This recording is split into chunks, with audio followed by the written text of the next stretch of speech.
Гласот на Америка на македонски. Преку една деценија вашиот прозорец кон САД. А сега, директно од студиото во Вашингтон, добро вечер. Го гледате ТВ журналот Newsflash на Гласот на Америка на македонски. Со вас во наредните 8 минути ќе биде Ведран Андоновски. Инвестиции во иновации, истражувања, развој и инфраструктура. Ова го најави американскиот претседател во годишното обраќање за состојбата на нацијата. Барак Обама посвети најголем дел од говорот на економската ситуација, барајќи обединет надпартиски фронт за доброто на земјата. Колешката Лилица Китановска го следеше говорот што се одржа доцна синоќа по американско време. Ова беше едно од поинтересните обраќања на претседателот што американците го имаат слушнато. И не само заради мешаното седење на републиканци и демократи, што сепак беше само символичен израз на единство и досега се немаше случајно, туку заради моментумот на Обама, што тој сака да го продаде како грижа за народот, а не политика. Mr. Speaker, the President of the United States. New laws will only pass with support from Democrats and Republicans. Нови закони ќе бидат усвоени само со поддршка од демократите и републиканците. Ќе тргнеме напред само заедно или воопшто нема да тргнеме, зашто предизвиците со кои сме соочени се поголеми од партија, поголеми од политика, рече претседателот Барак Обама. Зборувајќи за успесите по 2 години на рецесија изразени преку корпоративен профит, акции и повторно растечка економија, тој фокусот го врати на народот. We measure progress by the success of our people. Прогресот ние го мериме според успехот на нашите луѓе, според работните места што тие можат да ги најдат и според квалитетот на животот што тие работни места го овозможуваат. На тој проект американскиот народ сака ние да работиме заедно. Тој кажа дека ова е моментот на спутник за оваа генерација.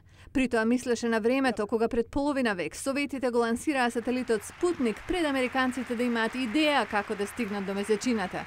Но со силна волја, ентузијазам и иновација не само што ги надминаа Советите, туку и создадоа нови индустрии и милиони нови работни места. Ова е прва нација формирана на идеја дека секој заслужува шанса да ја обликува својата судбина, рече претседателот. The future is ours to win. Мора да ја добиеме иднината, но да стигнеме дотаму не може да седиме со скрстени раце, зашто иднината не е дар, таа е постигнување, го цитираше Обама Роберт Кенеди. Објаснувајќи чекор по чекор како да се дојде до добивање на таа иднина, тој заврши со предлог за замрзнување на годишните домашни трошоци за 5 години. Ова беше компромисот со републиканците на кој се чекаше како знак на добра волја за заедничко работење. Ние може да имаме разлики во политиката, различно потекло, различни мислења, но сите имаме ист сон, рече Обама. Американскиот сон.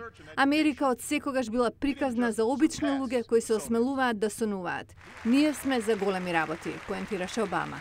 Thank you. God bless you. And may God bless the United States of America. А републиканците останаа доследни на најавите за тоа како ќе одговорат на обраќањето на претседателот. Од нивно име зборуваше претседавачот со Комисијата за буџет во представничкиот дом Пол Рајан. Тој почна со заложба за потрошувачка дисциплина која, како што рече, на Вашингтон болно му треба. За републиканците големата задолженост и оденочување во Америка е преголем товар за одржлива економија. Тие не ја сакаат здравствената реформа на Обама. Сакаат мала влада која нема да се меша премногу во индивидуалната потрага по среќа, како што стои во Уставот. Лимитирана влада и слободно предприемаштво и помогна на Америка да стане најмоćна нација на земјата, рече конгресменот Рајан. Изминативе 2 години за Обама беа тешки, а наредните 2 години тој се обидува да ги направи продуктивни, особено во областа на креирање нови работни места, наспроти републиканците кои економски растеж гледаат во драстично намалување на трошоците во федералниот буџет. А дали американскиот претседател успеа да ги убеди американските гласачи во својата теза, ќе се види многу брзо, затоа што ова се смета за неофицијален почеток на неговата кампања за реизбор. Лилица Китановска од Гласот на Америка на македонски јазик, Вашингтон.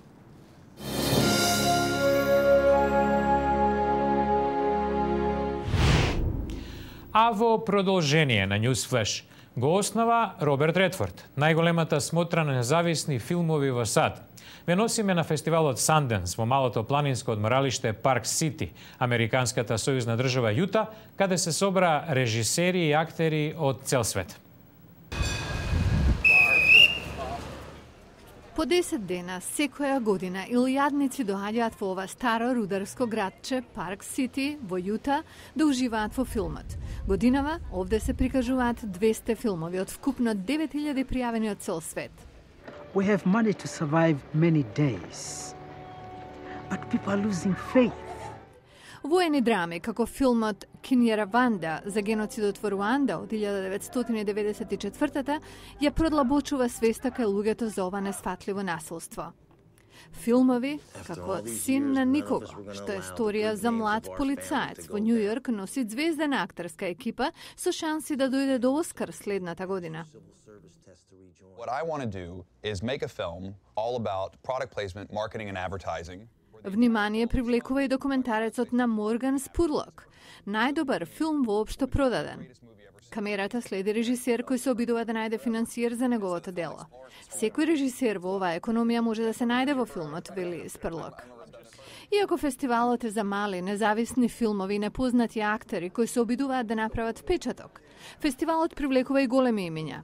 Чез Боно е една од нив, поранешна керка, а сега син на Шер и Сани Боно, што некогаш беше честити. Во неговиот документарец, станувајќи Чез, Боно дава хроника на трансформацијата во маж.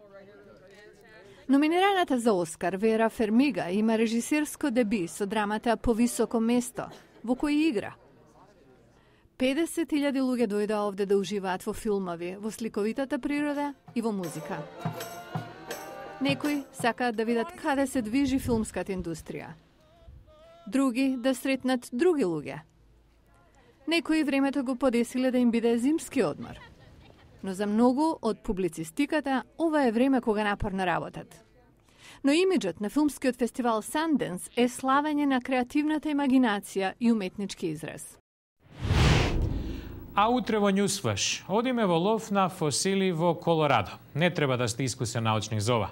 Се што ви треба е волја и малку среќа. Гледајте утре во Newsflash. Утре во Newsflash, врамени во каменот. Некои од пронајдените фосили во Колорадо стари и до 150 милиони години. Гледајте утре во Newsflash. Го гледавте Newsflash на гласот на Америка на македонски. Во ова издание со вас беше Ведран Андоновски. Следете и на интернет. За повеќе содржини појдете на нашата страница glasnaamerika.com. Пријатна вечер.